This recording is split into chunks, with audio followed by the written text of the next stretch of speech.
एक मुख्यमंत्री जिसको आपने 2 साल तक गिरफ्तार नहीं किया, कोई सबूत नहीं थे आपके पास, लाखों पन्ने आपने छिपा के रखे हुए हैं ईडी सीबीआई ने, और अचानक आपको लगा कि अरे ये तो बाहर निकल जाएंगे, सुप्रीम कोर्ट से भी ट्रायल कोर्ट की जमानत पर मुहर लग जाएगी, उससे पहले आपने फर्जी मुकदमा लिखा, उनको गिरफ्तार कर लिया। किसके इशारे पे? मेरा सीधा आरोप है केंद्र सरकार के इशारे पे, भारतीय जनता पार्टी के इशारे पे, प्रधानमंत्री नरेंद्र मोदी के इशारे पे। आपने एक लाखों पन्ने की तो चार्जशीट दाखिल कर रखी है अलग अलग मामलों में, लाखों पन्ने आपने छिपा रखे हैं, आपकी जांच अंतहीन तरीके से चल रही है, मुकदमे पे मुकदमा लिखे जा रहे हो। तो कल कह दिया साहब जुडिशियल कस्टडी में भेज दीजिए, तो 2 बातें साफ हो गई।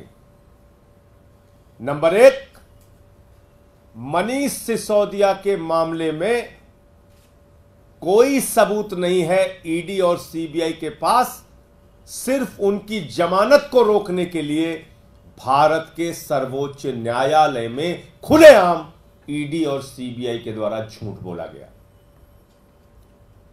यह माननीय सर्वोच्च न्यायालय की अवमानना है, यह माननीय सुप्रीम कोर्ट का कंटेम्प्ट है, और मैं माननीय सर्वोच्च न्यायालय से भी अनुरोध करूंगा कि अपने इस अवमानना पर कार्रवाई करने की कृपा करें, आप इसके ओर भी ध्यान दें। मोदी जी की एजेंसियां सुप्रीम कोर्ट में जाके झूठ बोल रही हैं, फिर बचेगा क्या? दूसरी बात, अरविंद केजरीवाल को जमानत मिलने के बाद, ईडी कोर्ट से जमानत मिलने के बाद कोई सबूत, कोई तथ्य, कोई मामला सीबीआई के पास नहीं था। बावजूद इसके राजनीतिक द्वेष और दुर्भावना के कारण अरविंद केजरीवाल को सीबीआई ने गिरफ्तार कर लिया और उनको पहले पुलिस रिमांड में लिया, 3 दिन की पुलिस रिमांड के बाद जुडिशियल कस्टडी में ले लिया, भेज दिया। इसलिए भेजा कि अब अगर ट्रायल कोर्ट की जमानत पर सुप्रीम कोर्ट की मुहर लगती है तो कम से कम सीबीआई के एक मामले में फिर से जमानत करानी पड़े अरविंद केजरीवाल को। प्रधानमंत्री जी, पूरा देश देख रहा है आप क्या कर रहे हैं, किस दुर्भावना के कारण आप काम कर रहे हैं, ये पूरा देश देख रहा है। और आपके इन्हीं कार्रवाइयों के खिलाफ कल इंडिया गठबंधन के जो दल हैं, कांग्रेस समेत तमाम राजनीतिक दल, जब खड़गे साहब के घर पे मीटिंग हुई थी जिसमें राहुल गांधी जी भी मौजूद थे, सबने एक स्वर में तय किया था कि कल 10:30 बजे देश की संसद की परिसर में इंडिया गठबंधन के दल देश भर में ईडी सीबीआई के दुरुपयोग के खिलाफ आंदोलन करेंगे, प्रदर्शन करेंगे, जांच एजेंसियों के दुरुपयोग के खिलाफ प्रदर्शन करेंगे। अरविंद केजरीवाल और जो दूसरे नेताओं की, बंगाल में 3 नेताओं की गिरफ्तारी हुई है, हेमंत सोरेन 5 महीने तक जेल में रखे गए, संजय रावत, अनिल देशमुख, तमाम नेताओं को पकड़ पकड़ के जेल में डाला गया। सीबीआई का इस्तेमाल, ईडी का इस्तेमाल राहुल गांधी, सोनिया गांधी पर भी किया गया। ईडी सीबीआई का इस्तेमाल अखिलेश यादव के खिलाफ भी किया गया, तेजस्वी यादव के खिलाफ बिहार में भी किया गया, शरद पवार के खिलाफ किया गया,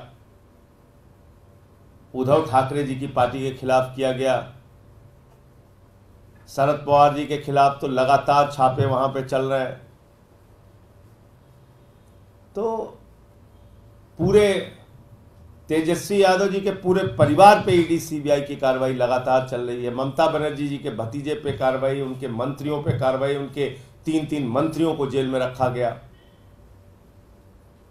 और इसके पीछे कोई कारण नहीं, जांच की मंशा नहीं है, जांच के नाम पर जेल में रखने की मंशा है।